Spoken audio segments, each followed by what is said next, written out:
Bonjour, dans cette séquence, nous allons voir comment utiliser les différents moteurs de recherche que nous pouvons rencontrer sur Internet.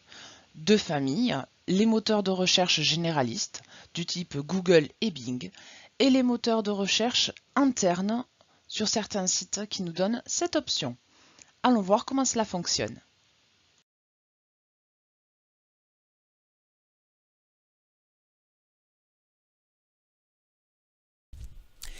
Nous allons voir maintenant comment utiliser un moteur de recherche et déjà savoir exactement de quoi il retourne.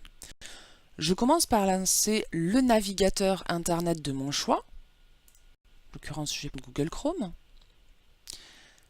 J'arrive naturellement, dans mon cas, sur un moteur de recherche. Alors, il existe plusieurs moteurs de recherche. Un moteur de recherche, ici, nous sommes sur le site de Google, est un site qui me permet d'effectuer des recherches afin de trouver des sites internet répondant à ma demande. Mais il en existe d'autres. Je pourrais vous parler de Bing, qui est un autre moteur de recherche. C'est celui de chez Microsoft. Vous en avez énormément. Donc les deux plus connus, en l'occurrence dont je vais vous parler aujourd'hui, il s'agit de Bing. Et sur un autre onglet, je vais aller sur google.fr. Voilà. Le deuxième, donc on va voir Google et Bing. Mais oui, il en existe d'autres. N'hésitez pas à voir avec votre formateur lequel il vous préconise. Comment fonctionne un moteur de recherche? Que ce soit Bing ou que ce soit Google, vous voyez qu'il y a une zone de recherche ici. Même chose, j'ai une zone de saisie. Pour faire une recherche, il faut faire ce que l'on appelle une requête. Une requête, c'est simplement saisir les termes du site que je voudrais trouver. Par exemple, je voudrais chercher petite annonce intérim. Et je valide en faisant entrer ou en cliquant sur la loupe chez Bing. Vous allez voir que ça fonctionne. Si je viens chez Google, je fais la même chose. Et je valide. J'obtiens alors une liste de sites internet répondant à ma requête. Ma requête était « Je cherche petite annonce intérim » et il me propose des sites. Même chose chez Bing, j'ai tapé donc petite annonce intérim et dessous, j'ai la liste des sites répondant à ma requête. Admettons, donc là je vois que j'ai le site Indeed, j'ai Vivastreet, j'en ai plein. Vous voyez, on en a beaucoup, on a Adecco, on a Manpower, on a Emploi.org. Je suis intéressé par un des sites. Alors, regardons bien ce que nous avons devant les yeux. Ce qui est en bleu, vous voyez ici, c'est le lien vers le site répondant à ma requête. C'est-à-dire que le nom du site, c'est là par exemple emploi, petites annonces, emploi et job, CDI, CDD, intérim, etc. Ici, j'ai le site dont le titre est offre d'emploi, recherche d'emploi, intérim, CDD, Adecco. Pareil chez Manpower. En dessous en vert, vous avez l'adresse exacte du site sur lequel vous allez vous rendre. Donc là, je vois clairement que si je choisis celui-là, j'irai sur la page de adecco.fr, résultat, offre d'emploi. Si je choisis celui-là, j'irai sur la page de manpower.fr, offre d'emploi, etc., etc. En dessous, vous avez un petit descriptif qui vous est mis par le site lui-même. Par exemple, chez Adecco, ils nous ont mis « Vous cherchez un emploi en intérim CDD ou CDI, des milliers d'offres d'emploi ». C'est un petit descriptif. Si ce site m'intéresse, il faut que vous veniez amener votre souris sur le lien bleu et vous voyez qu'on obtient la petite main qui correspond à un lien hypertexte. Si vous cliquez sur ce lien, vous allez automatiquement être ramené sur la page directe correspondant à votre requête. Donc j'avais fait petites annonces en intérim, j'arrive bien sûr une liste de petites annonces. Après, il s'agit d'une navigation sur Internet classique. Je cherche, hop, j'ai ma main par exemple, c'est cette offre qui m'intéresse, je viens cliquer dessus et j'ai le détail de l'annonce. Je veux revenir à mon moteur de recherche parce que l'autre site m'intéressait bien.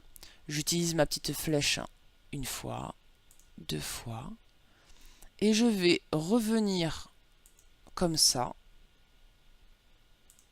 voilà, sur la recherche que j'avais effectuée dans mon moteur de recherche pour pouvoir venir, cette fois, je vais venir chez Manpower, je clique dessus. Donc un moteur de recherche va fonctionner comme ça.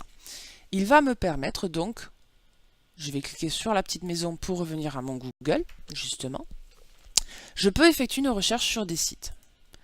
Admettons, cette fois, je vais chercher Randstad. Tout simplement parce que je ne connais pas l'adresse du site. Grâce à la requête au mot Randstad, il me propose l'adresse du site et je pourrais y arriver directement. Un moteur de recherche me propose aussi des maps, c'est-à-dire trouver une adresse, des actualités, des images et des vidéos. Je peux comme ça accéder à beaucoup de choses. Le rôle premier d'un moteur de recherche, c'est de vous proposer une liste de sites internet en fonction d'une requête. Faites attention à votre requête, elle doit être simple et le plus clair possible. On ne met pas des mots inutiles. Admettons, je cherche la recette de cuisine du lapin à la moutarde. Ne vous embêtez pas à taper tout. Mettez simplement lapin à la moutarde. Je valide en faisant entrer. Et naturellement, il va vous proposer, vous voyez, des sites. Alors là, Google nous propose en avant le site de academiedugout.fr avec une première liste de courses. J'ai aussi le lien vers Marmiton, vers l'Académie du Goût, vers Cuisine Actuelle. Ne mettez pas recette de cuisine parce que par défaut, il va vouloir. Mais attention, soyez suffisamment précis pour comprendre. Si je n'avais pas mis lapin à la moutarde, mais j'avais mis uniquement le mot lapin, sans recette, sans indicatif, la première chose qu'il va me trouver, c'est le petit animal, le lapin, avec une définition chez Wikipédia, Wamiz qui va me proposer l'explication de comment je gère un lapin domestique, le guide complet, l'achat, etc. Donc, il faut bien faire attention. Si je recherche une agence d'intérim, je mets agence intérim. Les articles, ce n'est pas une obligation de les mettre. Et par exemple, je suis sur Bordeaux, donc je vais mettre agence intérim Bordeaux. Et là, je vais peut-être trouver mon bonheur dans voilà, Manpower, etc. Et je vais pouvoir comme ça accéder, grâce à mon moteur de recherche, à l'information qui m'intéresse. Entraînez-vous bien. Je vais vous faire plusieurs demandes dans les prochains exercices pour que vous arriviez à bien faire la différence, à bien choisir ce qu'on appelle vos mots-clés. Je les ai faits sur Google. Vous voyez que nous avons les mêmes choses. Je suis sur Bing.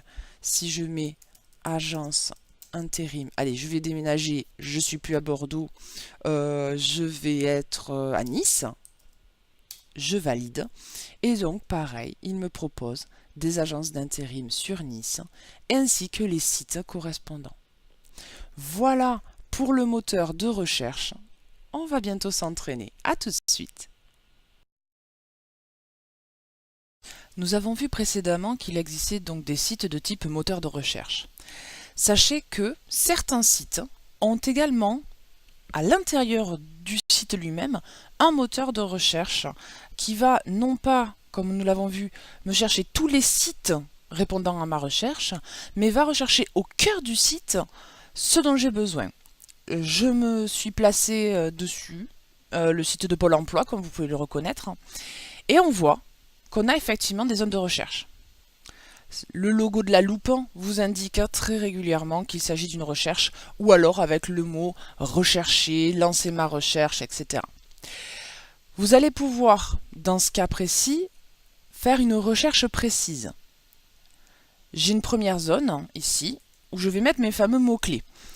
Admettons, je cherche un poste de travail en particulier, je veux être magasinier.